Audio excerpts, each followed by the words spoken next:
especially for our women, that is cancer of the ovary. You can go to the next slide. My name is Dr. Mokomba. I'm a gynecologist at KNH. You can go to the next slide, Dr. Yes, I'm trying. Okay, okay. Yeah. Okay.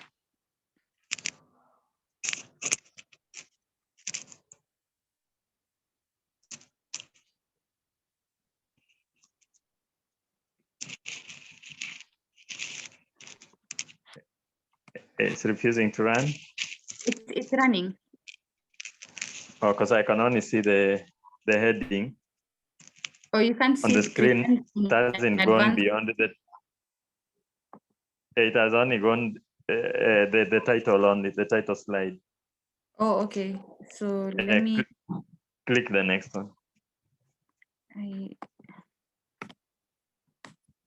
see ovary. Let me just stop share. Then maybe we okay. Just give me a second.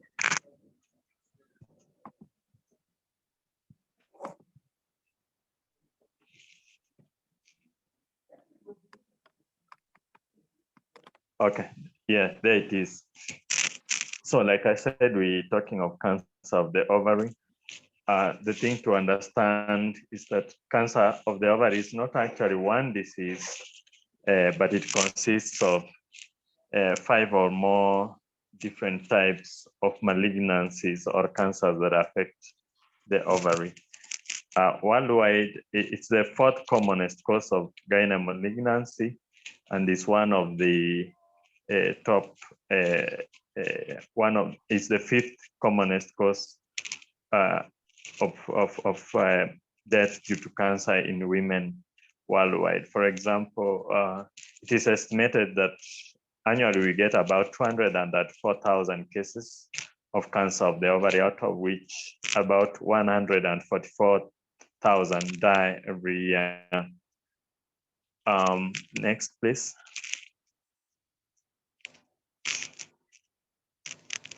Yeah, and the mortality from cancer of the ovary is high because it is a non-specific, it gives non-specific signs and symptoms.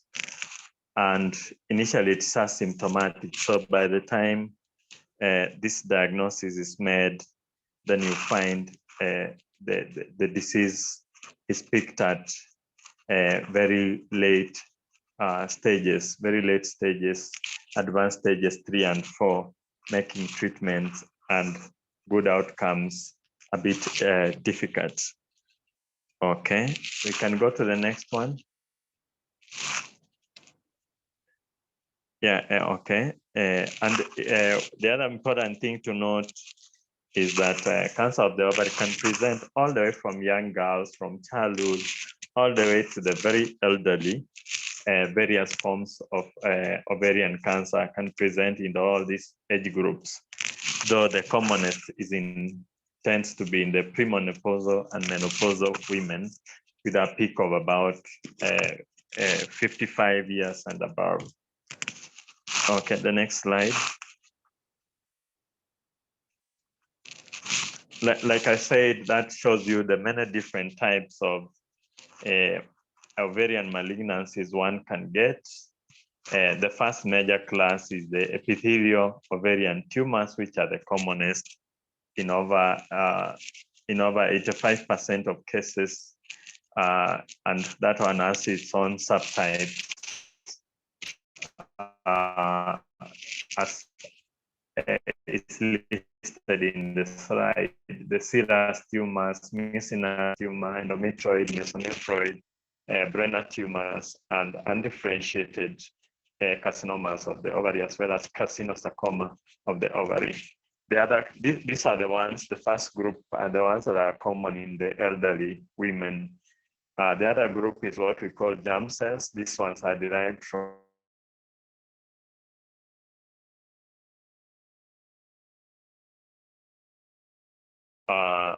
germ cell tumors. And these are the ones that commonly affect children. You'll get the commonest is the teratoma, where an ovarian tumor grows and it actually has all the tissues you expect.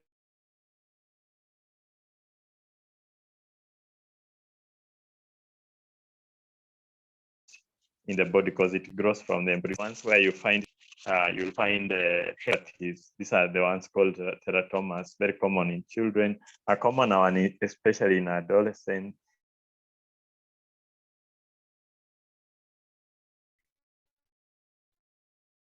You have another group is what we call the sex called stromal tumors.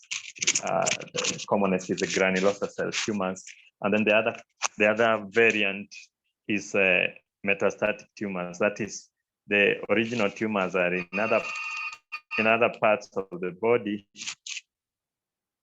In other parts of the body, but now the tumor spreads and implants into the ovaries, commonly the breast, the gastrointestinal tract tumors, ovarian, uterine tumors. All this can go to the ovaries and form metastatic tumors. Next slide, please. Next slide, Dr. Amina. Kindly bear with me, Dr. It's, yes. Okay.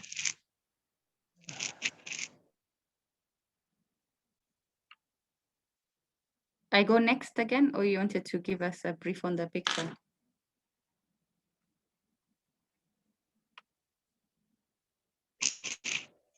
Yeah, so there the emphasis can be of these different types of tumors, and then they are taken by, that is the histological reports. Okay, the next slide is basically a slide of one of the ovarian tumors, which we removed at the Kenyatta National Hospital. Next slide, please. So what are the risk factors? What things put somebody at risk for developing ovarian cancer? There are no non-specific factors, but commonest, there is what we call the genetic factors. If one has these genetic conditions, then they are at a higher risk of developing ovarian cancer than the general population. There is what is called the Lynch syndrome, or HNPCC, human non-polypoid colorectal cancer syndrome. This is a genetic condition where one will develop cancer, is at risk of developing cancer of the ovary, cancer of the breast, cancer of the colon, cancer of the endometrium, that's the uterus, and cancer of the pancreas. These ones can occur as one or even a combination. Then commonly there's what is called the BRCA gene defects, BRCA1 and 2. These are thought to constitute about 10% of the causative factors for ovarian cancer. The other common risk factors are things like obesity, because with obesity, one has a very high estrogen levels. Nulliparity, those who have never had children up to their 40s, also is a risk factor, because this means the ovary is exposed to the monthly ovulation and inflammation, and therefore risk of developing into cancer. Those who have had radiotherapy for other conditions, those who smoke cigarettes, talc powder, which is especially common in use in children, it has some element of a risk factor in causation of ovarian cancer. The next one. What are the other factors that are protective against somebody developing ovarian cancer? It's in the next slide, Dr. Amina.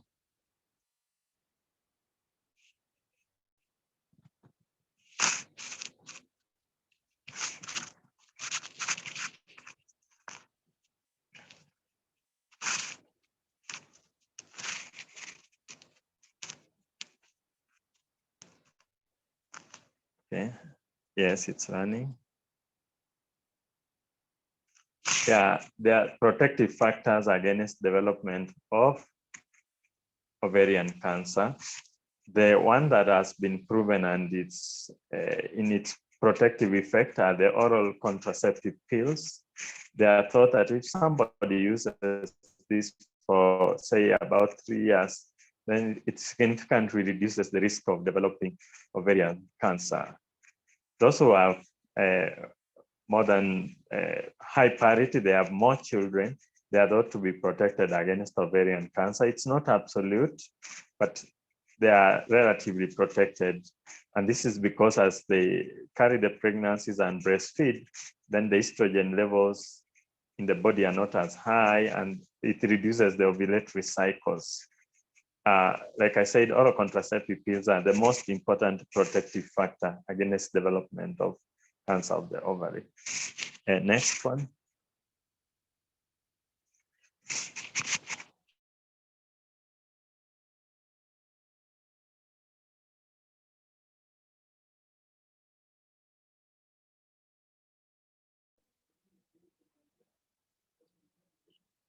I'm at the next one, Dr.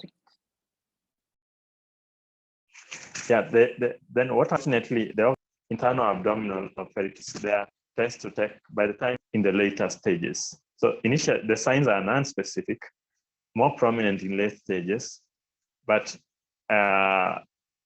in now later stages, one might have gastrointestinal symptoms. That is, a patient who has persistently current constipation needs to be screened for possibility of an ovarian tumor. They tend to lose appetite. There could be an element of vomiting. They can have hyperacidity. Now, these patients are treated for hyperacidity or stomach ulcers repeatedly. It could be a sign of a developing ovarian malignancy. In the later stages, then one has weight loss, abdominal distension as the ovarian tumor grows bigger. They tend to get fluid in the abdomen, what we call ascites, and sometimes they can even present with intestinal obstruction, where the tumor is compressing the gut and the food is not able to pass through. Okay, next, some people, like especially those children who have ovarian malignancies, the germ cell tumors, or the sex called stromal ovarian tumors, sometimes they produce hormones. And this can present with vaginal bleeding in a child who has not reached adolescence, or sometimes they reach premature adolescence because of the effect of the hormones produced. They accelerate the maturity of the reproductive organs.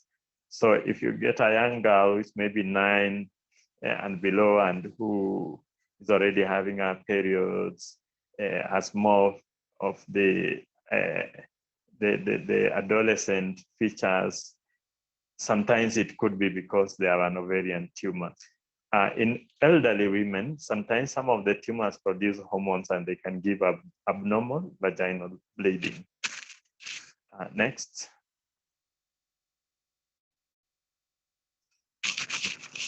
Yeah, we've already alluded to that.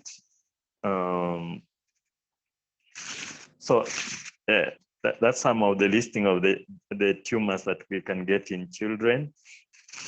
That's the next one is an emphasis of what I was talking about, the non-specific symptoms. And most of the patients will have abdominal swelling, abdominal pain, dyspepsia, urine frequency, weight change.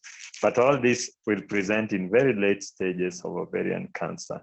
In earlier on, these signs and symptoms might not be there. Okay, next. Next slide, please.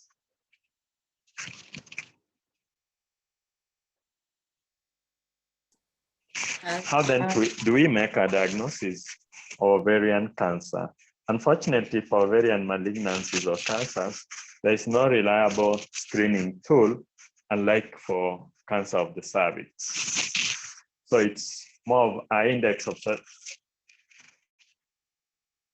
of suspicion that will prompt us to do some of these things. There is what we call tumor markers. These are chemicals that are produced in the body, especially when one has some certain malignant conditions. They are not very specific, but they guide us to the high possibility of one having an ovarian malignancy or cancer. There is what we call CA125, CA1919, things like alpha fetoprotein, beta HCG, inhibin, and carcinoembryonic antigen are among the investigations that we do request when we suspect that a patient might be having ovarian cancer. Next. Yeah. Okay, next slide, please.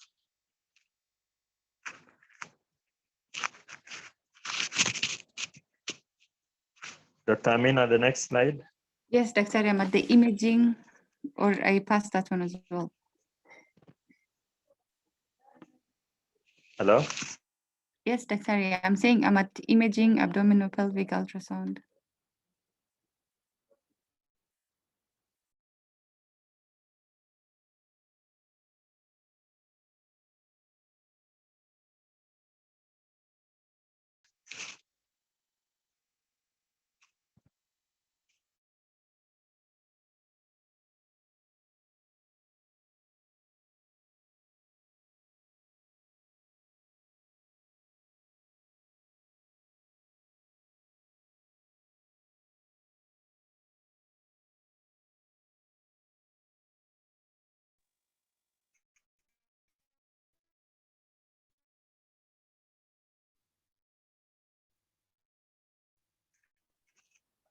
Yeah, in terms of the next one, do some radiological investigations.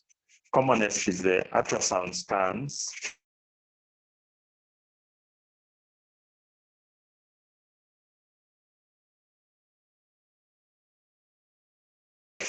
Patients who have suspicious symptoms of tension and then pelvic ultrasound, which can be able to pick the tumors, and it's able to show us the origin of that tumor and the size. The other common investigation is a CT scan image. We can use MRI, we can use PET scan where it's available. We know it's not readily available here. I think the only center with a PET scan is the Aga Khan Hospital, Nairobi. Next slide.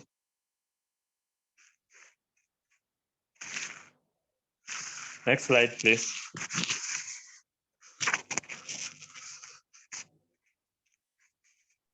Dr. I'm on the next slide. The next slide. Hello? Hello, Dr. Mukomba.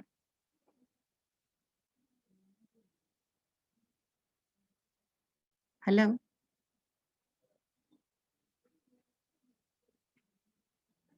Okay. Yeah. Dr. Mukomba. Next important is, yes. Sorry, we had lost you a little bit. We had lost you a little bit. Okay. Yes. Yes. We had lost you a little bit, so I believe you can see the FIGO nomenclature. Yeah. The staging. Yes, the staging. Okay. Yeah, I can see it. Are we there? Yes, Dr. You can continue. Okay, yeah. So the next important thing for us is the next important thing for us is the staging of the disease. And the emphasis here, the staging is normally when we do surgery. It's called surgical staging. And we use the International Gynecology Organization FIGO classification. So you have stage 1 when the tumor is confined just to the ovaries or fallopian tubes. Stage 2 is when now the tumor involves one or both ovaries with the fallopian tubes, and it is still within the pelvis. Then stage 3 is when the tumors go now beyond the pelvis. You have involvement of the lymph nodes. You have involvement of the extrapelvic organs. Then you have stage 4. Stage 4 is when there is distant metastasis beyond the pelvis, like to the chest, to the liver,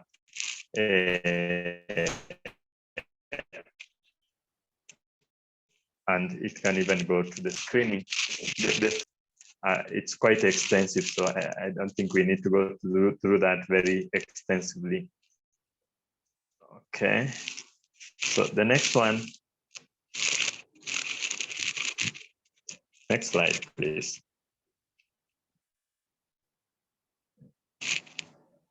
Ramon, the next slide. Okay, thank you. So the next one is management. How do we treat these patients with cancer of the ovary? There are 3 modes of treatment. One is surgery and chemotherapy, or a combination of both. There are few where they can be given radiotherapy. So in terms of surgery is what we call primary cytoreductive surgery, where we open the abdomen, then we check all the organs for any spread, then remove the uterus plus the ovaries plus the omentum. That's total abdominal hysterectomy, bilateral ferectomy, and omentectomy. The aim is to remove all visible tumor wherever it is in the abdomen. And patients who have that kind of complete surgery have a better chance of survival for a long time.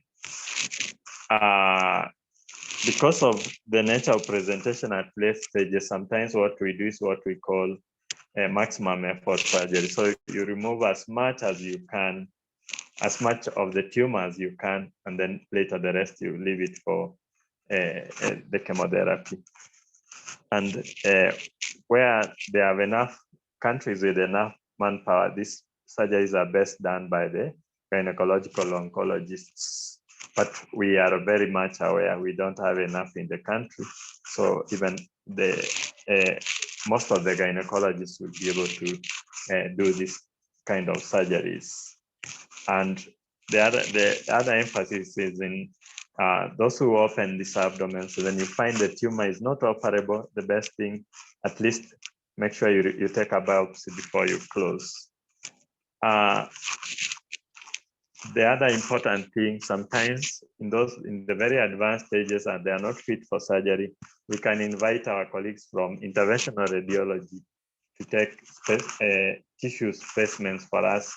Then we are able to make a diagnosis and start on chemotherapy, what we call neoadjuvant. Then after like 3 rounds or cycles of chemotherapy, then we can take the patient to theater when the tumor has reduced in size. So the other important management for these patients is chemotherapy. Those are the cancer medicines. They are given to this. Almost all the patients with ovarian cancer are given chemotherapy on top of surgery to make sure we clear the cancer and it does not recur. Except a few who are in stage 1A, where the cancer is confined to one ovary and has not gone beyond that. So these patients are given chemotherapy drugs for about 6 cycles or 6 rounds. And if the surgery was complete, then most of them, a good number of them will respond well. The only sad thing, if the tumor is already advanced, most times the tumors tend to regrow after some time. And there are even some where the tumor is resistant to our chemotherapy drugs, and we have to move on to 2nd, 3rd line drugs, but which are very expensive, and sometimes most of our patients might not be able to afford. Unfortunately, like I said, for cancer of the ovary, there's no reliable screening, but there have been attempts, especially those with family members, close family members who have had cancer of the ovary, where they get ultrasound scans at least at intervals of 1 year plus the tumor marker CA125. Then one can be able to calculate the risk of presence or developing ovarian cancer and do the appropriate management. Okay, the next one. Yeah, the other important thing is these patients, even after surgery and chemotherapy, they should be followed up with the relevant clinics or doctors for at least not less than 5 years, because we know a good proportion of these patients will have their disease recurrence or regrowth within that period. So after having the initial surgery and chemotherapy, it is not the complete treatment. It's important to emphasize and to tell these patients to come back for follow-ups for that long period of time. Thank you. Now we can take questions.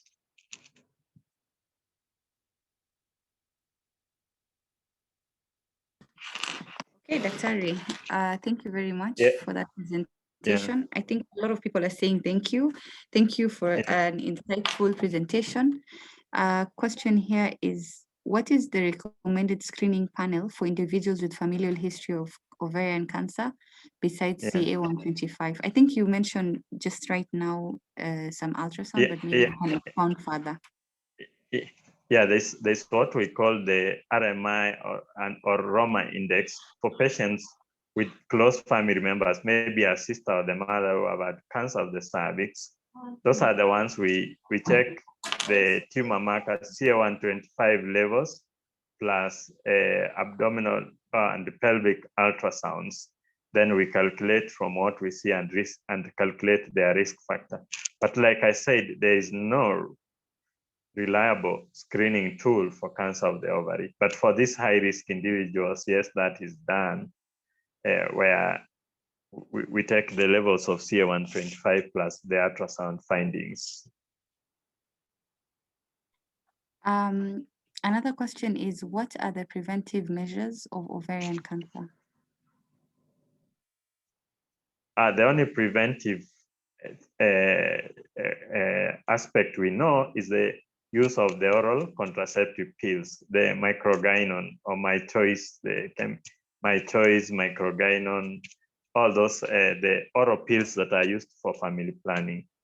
It has been noted those who have used those oral contraceptive pills, there is a relative reduction in the risk of developing ovarian cancer.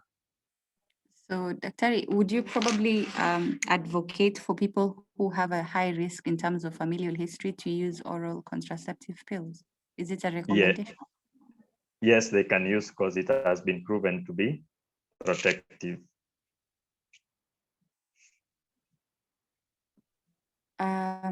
The next question is, I have a question on advanced tumors with regards for immunotherapy as salvage therapy when multiple regimes have failed. My question is on NHIF role or private insurance packages for immunotherapy. I'm not sure. I however understand about the pros and cons. Yeah, it's very technical. I think, yeah, she's asking about immunotherapy. Yes.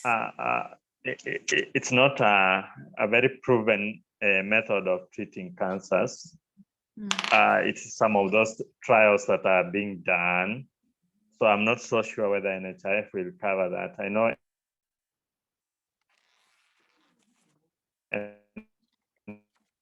and chemotherapy. But as to whether it covers for immunotherapy, I doubt. I remember most times for cancers, the treatment is either surgery, chemotherapy, or radiotherapy. The other forms of treatment are really supportive treatments, like immunotherapy to improve the immunity of the patient so that she can fight the cancer cells and have a generalized strong body to withstand the effects of the cancer. This is a very interesting question. Somebody is asking, can a persistent hemorrhagic cyst be a risk factor of ovarian cancer? No, because those are what we call functional cysts. They do occur during ovulation, and they normally will disappear on their own without any treatment. Maybe other than painkillers, they don't pose a risk for ovarian cancer. Thank you. You are alleviating worries to many women out there. They usually have cysts and they have that. It's a common question. Rachel was asking if IEBF can reduce, express breastfeeding can reduce chances of one having ovarian cancer.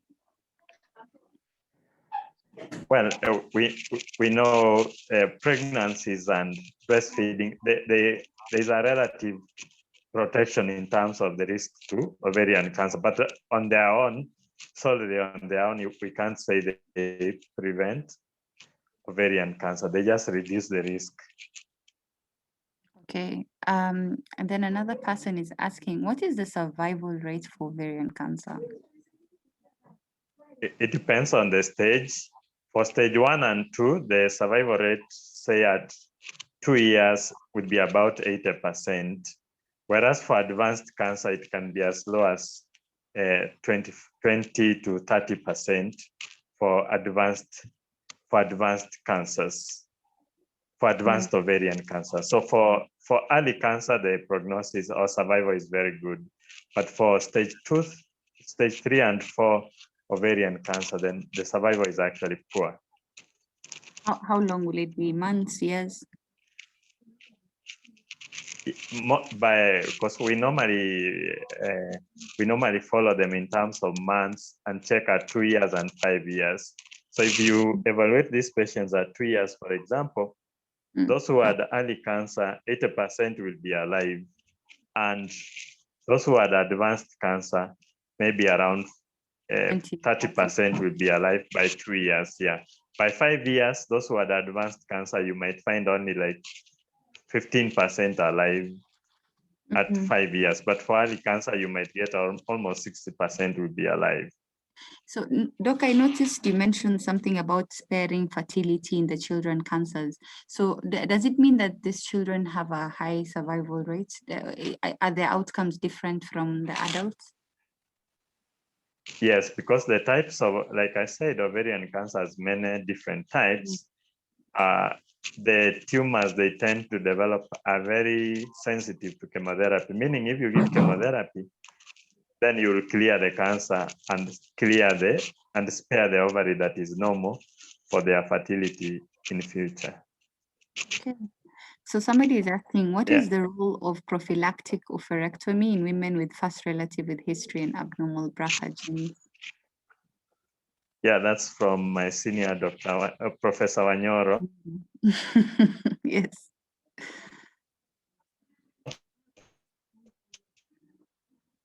Sorry for that. In the West, we've had some very prominent people who have, if there's a strong family history of malignancies, they have had successful prophylactic oophorectomies, like those who are diagnosed with the BRCA gene defects or those with the Lynch syndrome. Actually, there are women who have opted for that, just like prophylactic mastectomy. I think there was a lady who was the press secretary for President, the former US President Trump. She had had prophylactic mastectomy and I think oophorectomy because her family has a strong history of cancer. Okay. Okinda is asking, just like any other cancers, there are quite a number of nutritional challenges experienced by patients. What are the nutrition concerns for ovarian cancer patients? Now, all patients with cancer need good nutrition to be able to withstand the management procedures, whether it's surgery or chemotherapy. And the ones with cancer of the ovary are not an exception. So nutrition, enough proteins, enough vitamins, enough carbohydrates is very important in survival of these patients.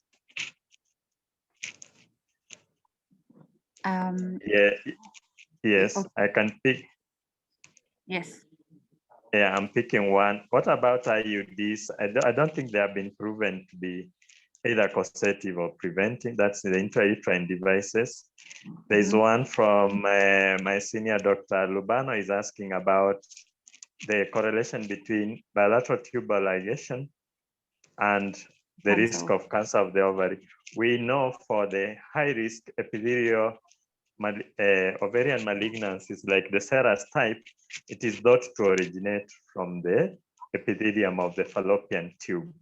So that's why in BTL, we should actually, we need to do salpingectomy, remove the fimbrial end of the tubes, because if you leave it, then you know that constant inflammation and irritation might be a source of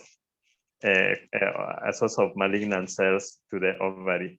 So yeah, that's why when we are doing hysterectomies, we should make sure we do salpingectomy. We remove the tubes even if we are sparing the ovaries. Okay. What could cause a very high false positive of CA125 levels? Yeah, CA125, like I said, is a tumor marker. We use it for cancer of the ovaries, but it's non-specific. There are many other conditions that can cause a rise in CA125, like those with pelvic inflammatory disease, those with lung diseases can have very high CA125 levels. We know in pregnancy, just normal pregnancy, the CA125 levels are high. Those who have other any inflammation within the peritoneal cavity can actually raise the CA125 levels.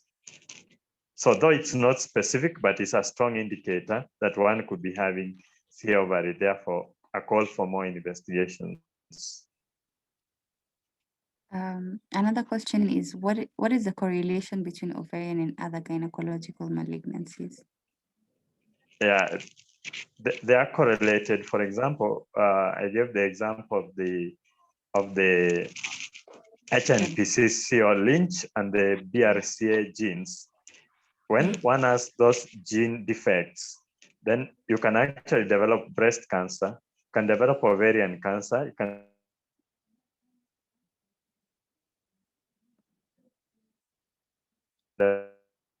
intestinal, yes, as well as the gastrointestinal malignancies.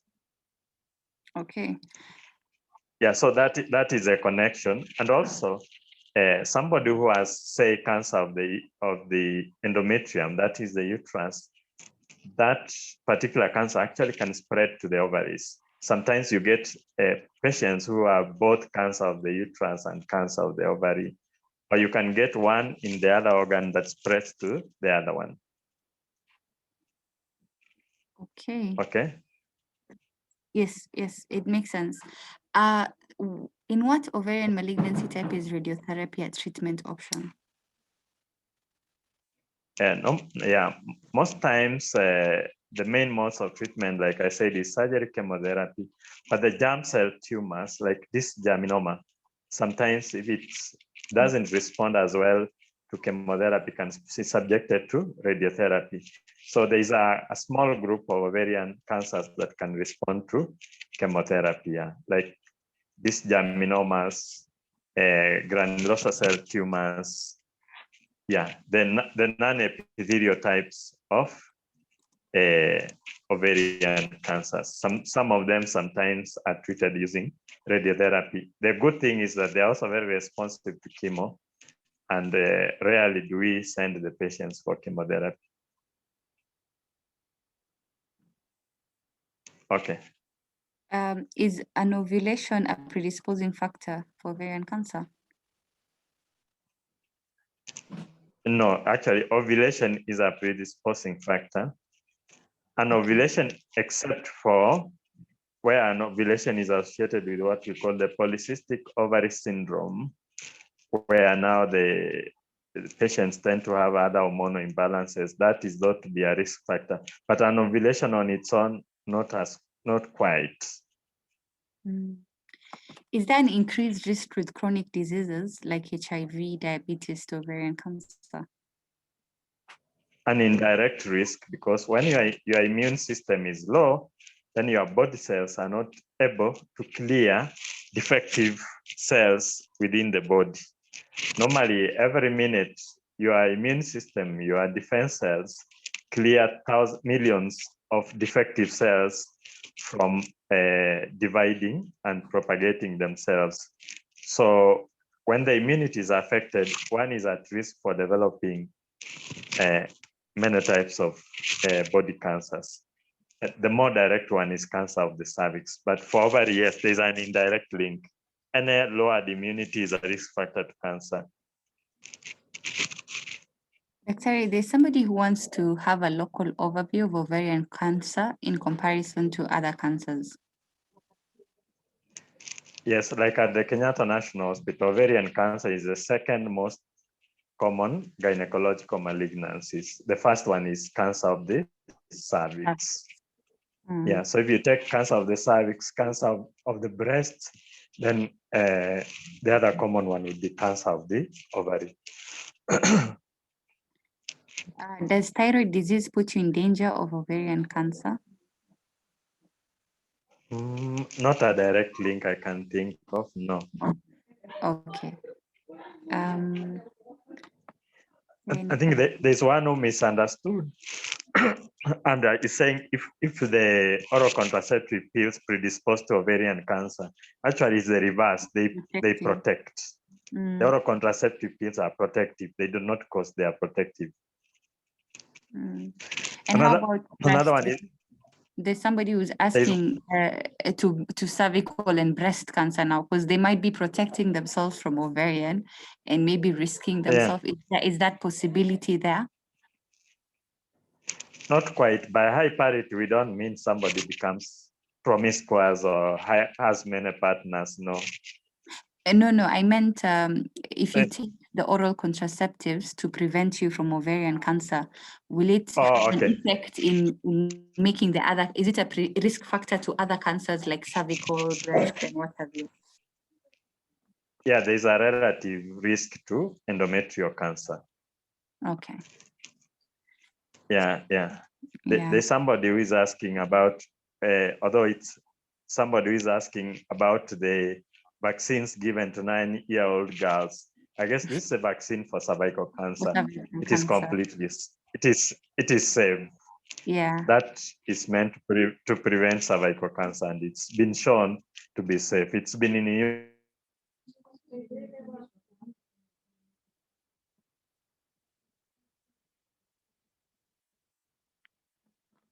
Dr. Mukomba? Dr. Mukomba, we have lost you.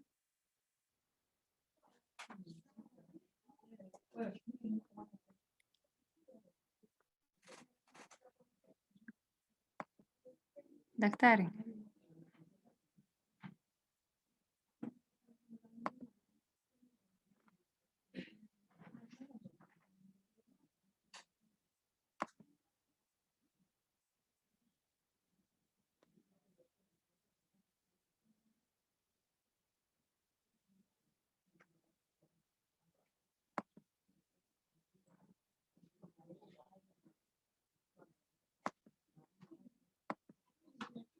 Made by the appropriate equipment in the different facilities that would go a long way in alleviating the suffering of our people.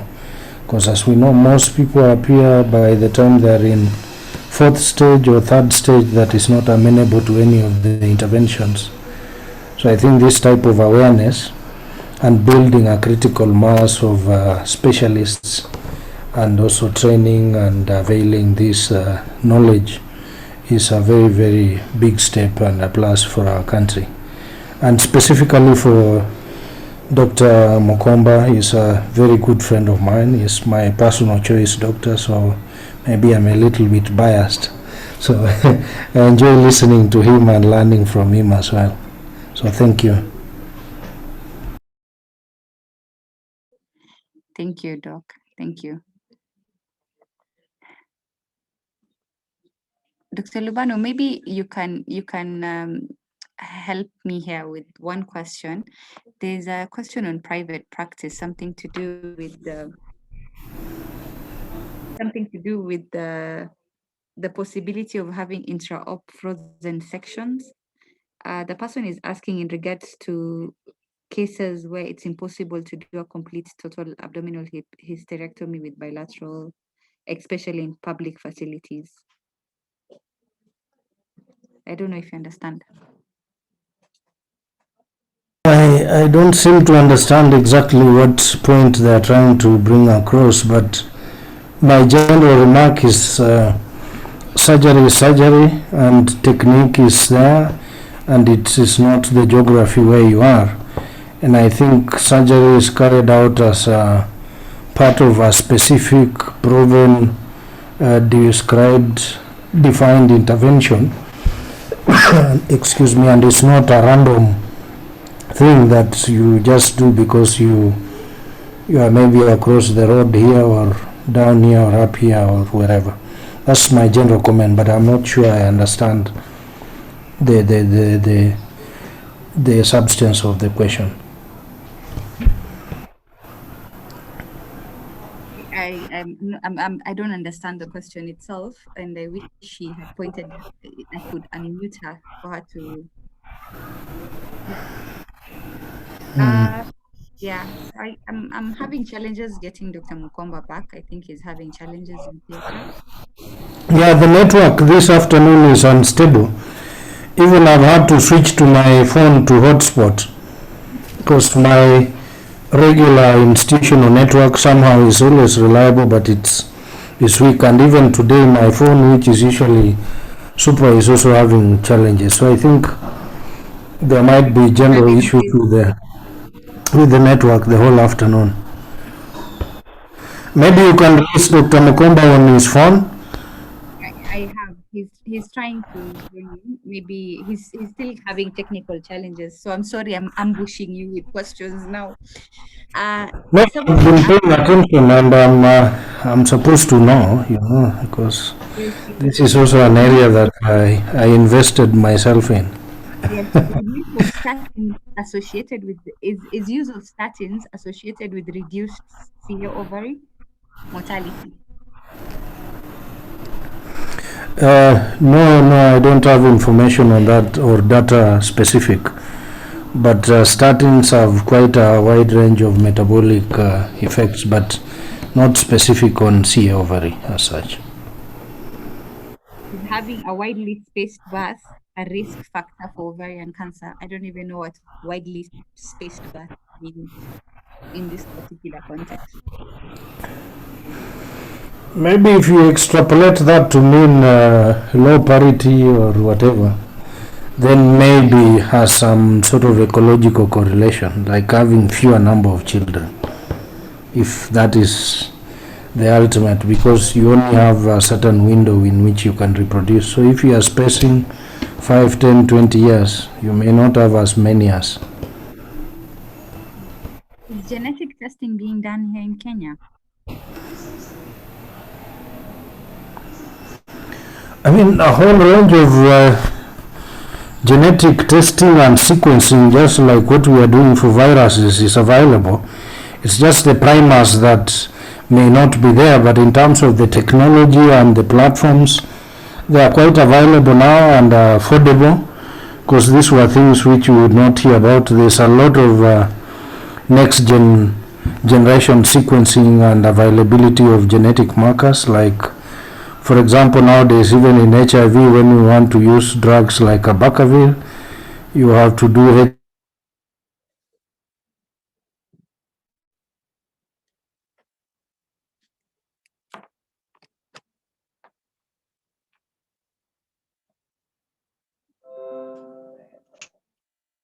Hello? Yes, I'm there, Dr. very times. So Daktari has come back now. I should go and hide. No. You should be fine. Thank you, Dr. Lubano. My internet dropped off. Yeah. So karibu sana daktari, nilikuwa na bandia hapa. Nimesema you are my personal doctor, so when you if I have to come in both directions. So proceed, please. Okay. Thank you. Yeah, thank you, Yes. Dr. Lubano. Thank you very much. Another question is, at what age should aggressive screening begin for any women? Okay. Anything else we haven't tackled? No, I'm asking, at what age should aggressive screening begin for any women? There's somebody asking that. Is there a recommended About age of screening? Yes. Yeah, actually, like I said, there's no reliable screening for cancer of the ovary. So the only ones we pick are those with the high risk factors.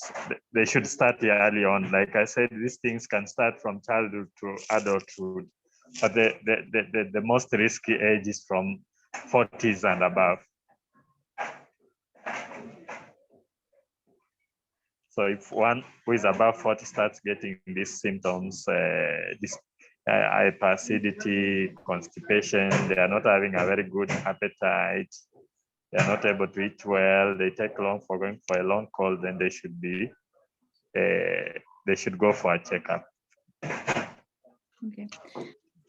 So Dr. there was another thing that I wanted to ask. What's the normal age to achieve menopause? Because your first menstruation, you mentioned something like vaginal bleeding in young girls, and of late we're seeing a lot of young girls having early menstruation. So early menarche is because of mostly the kind of foods we eat have a lot of these hormonal substances. But then if it's very exaggerated, you get, the very early on 8 years, 7 years, and they're having bleeding. That should raise our index of suspicion. Of course, and also a postmenopausal, if they're bleeding, that is a danger sign. They should go for a checkup. There's someone asking, the hypertension drug losartan, which targets the angiotensin signaling pathway, could help to improve the effectiveness of chemotherapy agents used to treat. How true is this? That it helps to enhance? It helps to improve the effectiveness of chemotherapy agents used to treat ovarian cancer. I haven't come across that. Okay. No. Yeah, I haven't come across that. Okay, and for the ladies who stay for long periods without seeing periods, could there be anything to worry about concerning ovarian cancer? No, unless they are looking for fertility, it shouldn't be a big problem, because the less the ovulatory periods, hence the menses, maybe that's some element of protection. Yeah, so that shouldn't be a big deal as such. So I think that's very most okay. Somebody is asking about menorrhagia. Is it a predisposing factor? That will predispose to cancer of the endometrium, cancer of the uterus, rather than cancer of the ovary. Okay. Are there any geographical differences within the country for ovarian cancer? Yeah. Well, I haven't seen studies trying to differentiate the occurrences from many places, although we see more patients from places like Moranga, the Machakos, Makueni, Kitui, and parts of Meru. But probably it could be due to the proximity to Nairobi. Yeah, maybe MTRH will have a different story. Yes. Yeah. But I guess the distribution is more or less the same all over. Okay. Yes. I think you've answered majority of the questions. The rest are thank you, and and they're just repetitive. So thank you very much for having this discussion with us. I've learned a lot about ovarian cancer. Unfortunately, thank you. Unfortunately, there's no way of us knowing if you'll get it until it's late. I hope we'll be able to pick it up early. I hope we'll get a better way of identifying it earlier than it is right now. So thank you very much for everybody for listening. I hope we'll see each other probably in the next session, which will be tomorrow. Okay.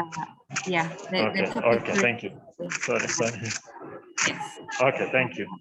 Thank you too, Dr. Thank you very much, everybody, for hearing. Welcome.